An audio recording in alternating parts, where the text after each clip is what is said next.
Hi, and welcome to my alternative reality. This week we indulge in cannabis law reform and also have a nightmare on Elm Street. Sit back, relax, and enjoy the trip.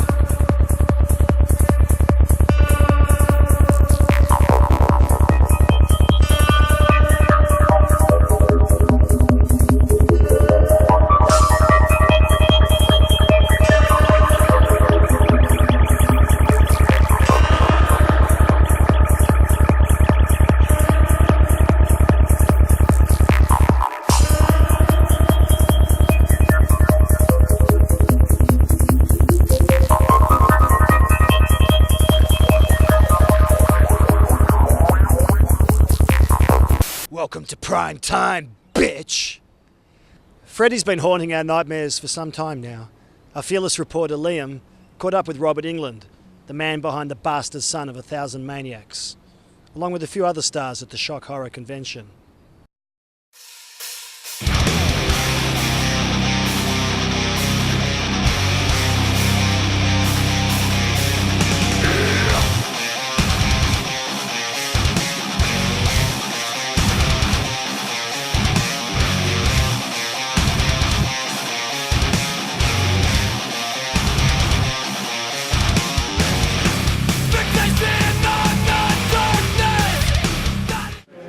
I'm here with Robert England, aka Freddy Krueger, the guy who actually gave me my first nightmare. So, well, it appears that way. Yeah. It looks like the chest of souls got you, dude. It was very scary. Like, you stole my food from me. Oh my God, was that your nightmare?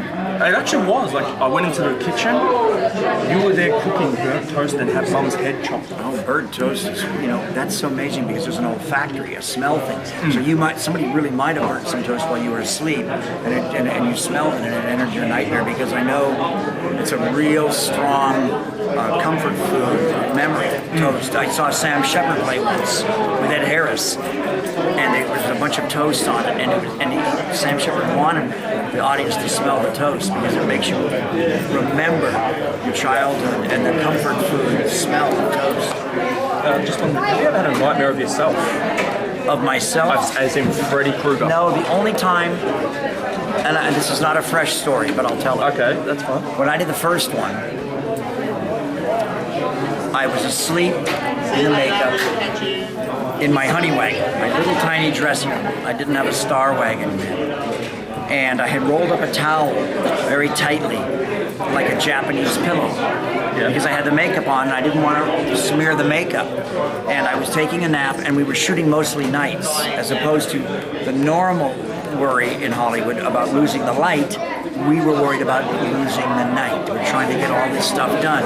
And about 4:30 or 5 in the morning, what they call the hour of the wolf, before the sun comes up, there was a knock, knock, knock on my dressing room door, and the assistant director said, "Mr. England, we're going to try to get this shot with Heather Langenkamp, where you're chasing her down." And I sat up, and I looked for a second. I was kind of asleep. I had that stale breath that one gets from sleeping, morning mouth. And I looked into the mirror opposite me, and it was just slightly illuminated by dimmer bulbs around the makeup mirror. And in the mirror, in the perspective of the glass, I saw this old bald man looking back at me. scared the shit out of me. And I jumped, and my heart stopped, and then I realized, because I was only half awake, that was me in the makeup. Because this is the first movie, you must remember that.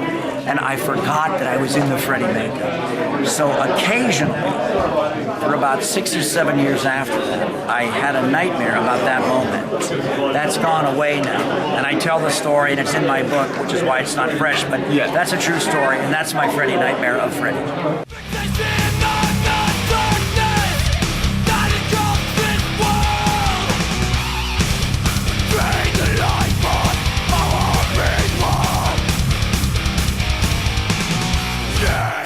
I'm here with Ken Sakos of Nightmare on Elm Street 3 and 4, who played Roland.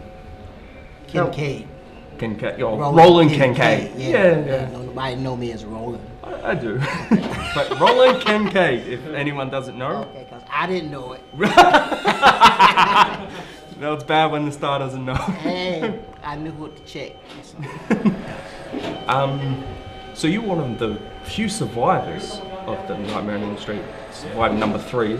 Yeah. Unfortunately died in number 4, which actually made me upset. But I have to say that I am the first African American to survive a major horror film and return to a sequel. And how did that feel? Yep, how did it feel? It felt good. I got another paycheck coming. In the dream world, you had super strength. Yeah. What would be your dream power to have? In that, I would have thought how to kill Freddy, but it would have been a very quick movie that way. I think it would have been, to have strength, because I think one of the things that made Kincaid so,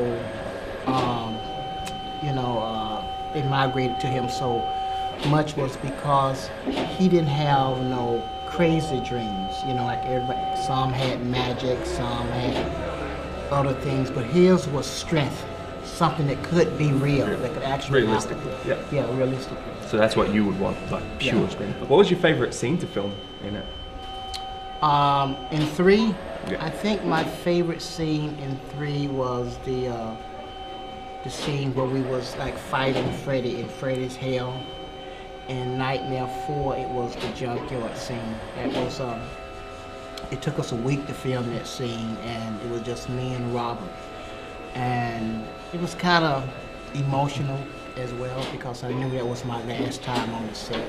And Robert was such a big brother to everybody.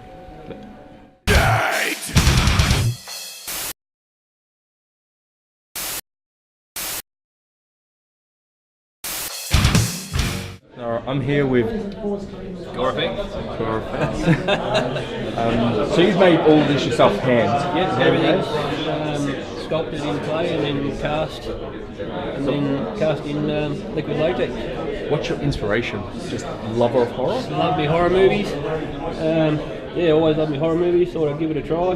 Discovered I had a bit of a talent for it, so that's the way I went. Favourite horror movie?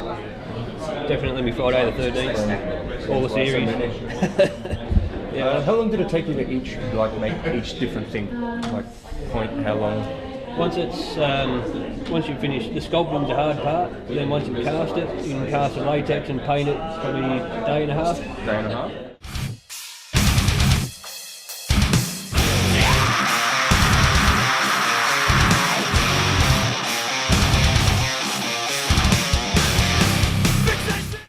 I'm here with Richard. Darren. How long have you been into Nightmare on Elm Street? Kids, probably like first grade prep or grade 1. Our cousins got us into it, and we've been hooked ever since. Can you remember first watching? Yeah, and I was petrified. Yeah.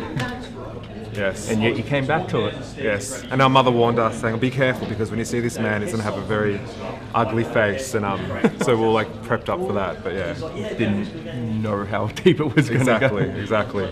Yes. So have you met him yet? Not yet. But I went to to show how much of a fan I am. I went to Los Angeles last year and actually tracked down the actual house.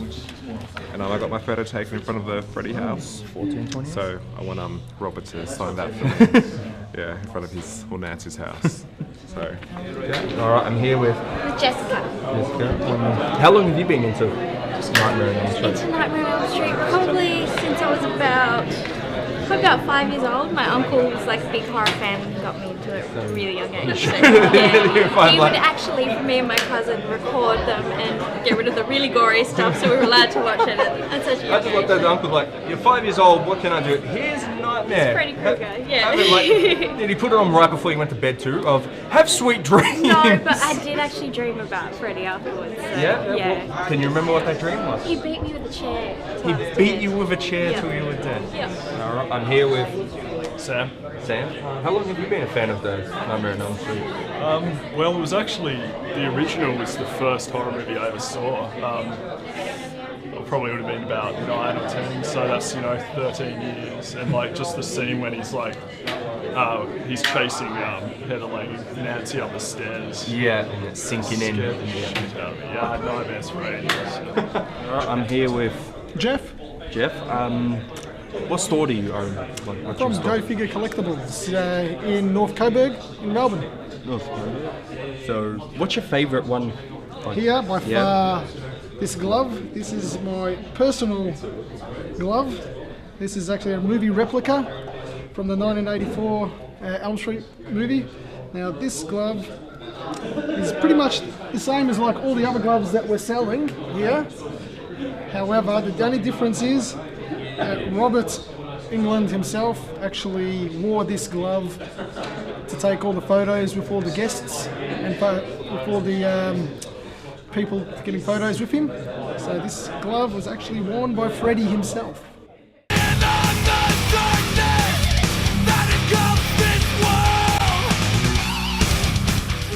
Welcome to prime time, biatch. Who doesn't like cannabis? Why is this shit still illegal? We sent our straight-edged reporter, Lady Erica, along to a recent 420 rally, a sacred gathering of fellow pot smokers.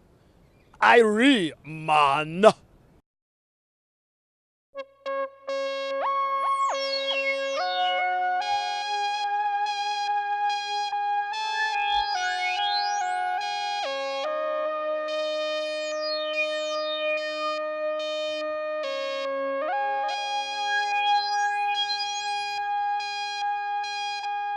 Today is the 20th of April. That's 420 in American speak. We're also at Flagstaff Gardens celebrating 420. Now 420 is all about the legalisation of cannabis. And in the park today, we've got a whole group of people who are interested in not just legalising cannabis, but also having a little toke or two. So just smoke till you can't smoke no more. So tell me, what does 420 mean for you? 420, it's just people getting together to highlight the fact that the ridiculous cannabis laws that are currently prevalent in Australia aren't workable. It's been shown, and if you examine their origins, they're immoral in the background. Who can support a law that was designed to help increase the lot of the idle rich? That's all cannabis was made illegal for, to highlight profits by the DuPonts, by people like Hearst, etc. It was money grabbing. End story. And they're perpetuating this. It's a law that is only geared towards creating a greater criminal class. Because it is unworkable and geared towards no corrective service, it's a ridiculous law. I don't know, I guess it's the best thing, I guess, to like come home to, like, you know, like as opposed to alcohol, like, which will destroy your body and like, etc. You know, it helps me with my sleep and stuff like that. Like I guess I've been on a lot of prescriptions and stuff like that, and look, health-wise, it's way better for me as well. I was actually raided early last year. I had lights and I was growing, and I thought, oh God, here we go. You know, I was kind of expecting all of the neighbours to all of a sudden treat me a bit differently after they'd seen the police cars out the front of the house, you know, and none of them did, and I thought, well, maybe they just didn't see what was going on. But then, of course, 3 months after the raid, after I'd had my court case, there was an article in the local paper. So all of my neighbours read, you know, and the article didn't have a photo of me, but it had my name, my age, my address, my medical background, it had all of anything that came up in court was in this article. And it was a reasonable amount of cannabis. I mean, it was only personal use, but fresh weight not dried, including the roots, including the lot. It sounded like it was a lot of cannabis, so they sensationalised it a little bit, you know. And after that article came out, well, then all of a sudden, after 3 months or so, all of a sudden the attitudes changed, and I thought, what's going on? That sort of attitude pervades society, and it's wrong. We're regular people. We're good people. There's nothing wrong with us. We're not hurting anyone, and the laws should reflect that. I'm not being there, basically. Yeah.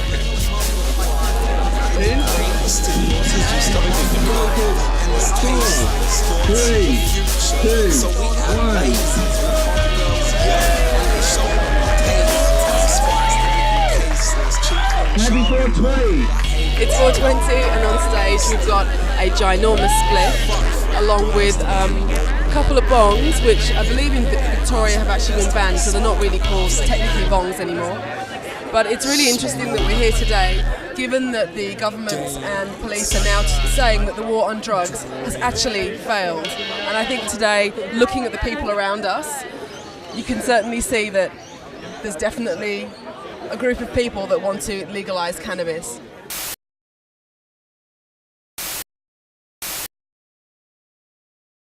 And so, for our viewers, what is 420 about? What's the rally actually about? The rally itself is for the legalisation movement of marijuana, to show that marijuana isn't a dangerous drug and we're not harming anybody by doing this. You can't. It's wrong to criminalise. It's wrong to criminalise people for something that hurts nobody, and it's just wrong. People are out every weekend getting absolutely hammered on, you know, booze and everything else, getting in fights, and yet if we're sitting at home, sitting there smoking our herbs, whatever, we could get our door broken into and get thrown to jail for a non-violent crime, and get our lives ruined for nothing, pretty much. So Justin, what does 420 mean for you? 420 means to me just legalizing something that does more good than harm. So for you, are there any sort of political motivations for 420? Well, weed should obviously be legalised because it comes from the ground. Smoke that shit up. It's the herb. You can't you can't mess with the herb. What do you want to see happen? I mean, what's your message for 420? I mean, apart from the people that are here today, I mean, does the message go broader? Does it go to politicians and the policymakers? The general message is we want all of Australia to understand all of the benefits of hemp, from the industrial hemp through to the medicinal benefits of cannabis. Cancer, multiple sclerosis, Tourette's, Parkinson's, all sorts of dementia. It helps with a huge range of different medical conditions. But also, we want society and politicians and everyone to respect anyone's right to experiment with their own consciousness. And we say we live in a free country, but if we're not free to experiment with our own minds, then what the hell's freedom, So you say that you're living proof of the medicinal benefits of cannabis. Can you talk about that? Absolutely. Without the use of cannabis, I eat between 100 to 200 grams of food every 4 to 5 days. Occasionally I won't eat for 11 days at a time, and I have to break the law in order to medicate myself. I don't sell it. I am ethically opposed to people dealing in it. It should be free to grow, taxed, and the benefits would flow onto the general public. But why should I not be able to eat? I've asked for stimulants from legitimate sources, my doctors, and they've said that I don't fit the stereotypical mould to warrant them giving me synthetic THC, the only stimulant they can offer me at the time. My doctor advised me, grow your own, quote unquote. I'll stay a criminal, I don't care. You have people, for example, with epilepsy and stuff like that, and I mean, you just got to think for yourself. I mean, if you had epilepsy yourself, and you were you had to smoke weed or marijuana, whatever, just to calm it down, to make sure you could sleep at night, what would you rather do? Would you feel safer going into a dispensary where it's legal, where you're allowed to do it, and you're allowed to pay? It's taxed, The government knows what you're doing. Or would you rather go into the dark and meet up with some person you've never met who can steal your money and then actually harm you? I mean, I know what I'd rather do. For myself, I have anxiety and depression problems, you know, and I've tried a number of different antidepressants over the years, and some of them really mess around with you, you know, they're not very pleasant. And particularly, you go to the doctor and he just says, oh, give this one a go, you know, if that doesn't work, then we'll try you on another one. So yeah, your life might be a mess for the next 3 months, but we'll get it right eventually. And it's shown in places that have decriminalised drugs, places like Portugal, now Spain are doing it, Switzerland, even Mexico is now looking, and Spain are looking at their drug policies, and that's a serious thing. But every place where it's shown with decriminalisation, that drug use and abuse has dropped, and like,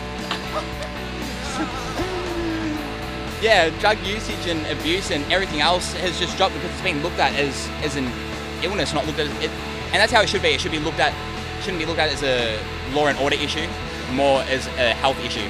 It's not the police's place to deal with somebody that's addicted to drugs. By throwing them in jail and putting them in place with other criminals, that's not doing anything but making them into a bigger criminal. And so, if it became legal, what would say criminal gangsters that are involved in the drugs trade now? What would they do? Because effectively, we might make them unemployed. Well, that's it. So, wow, they'd be forced to get jobs.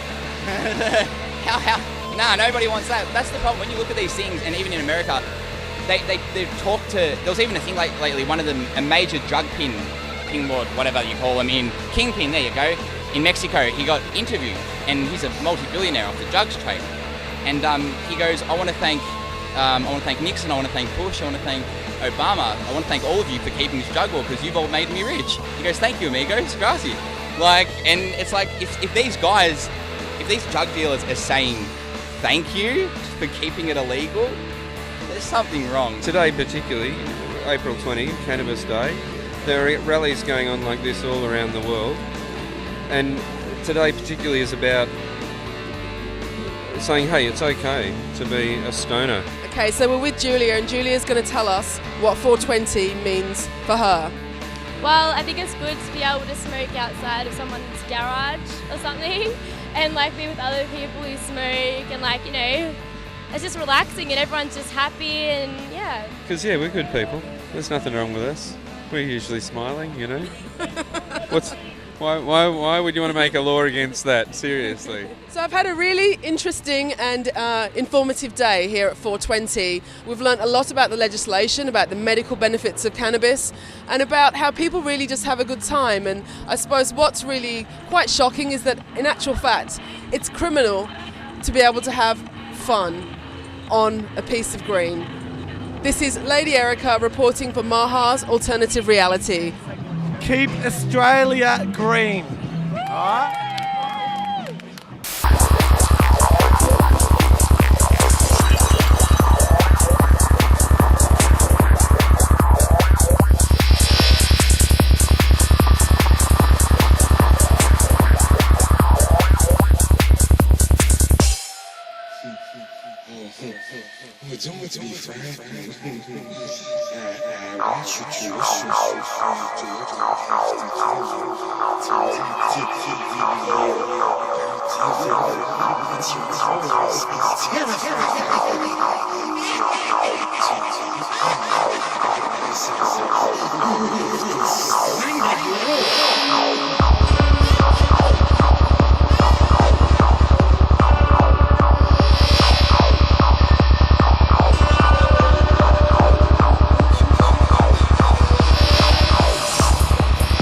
Fini.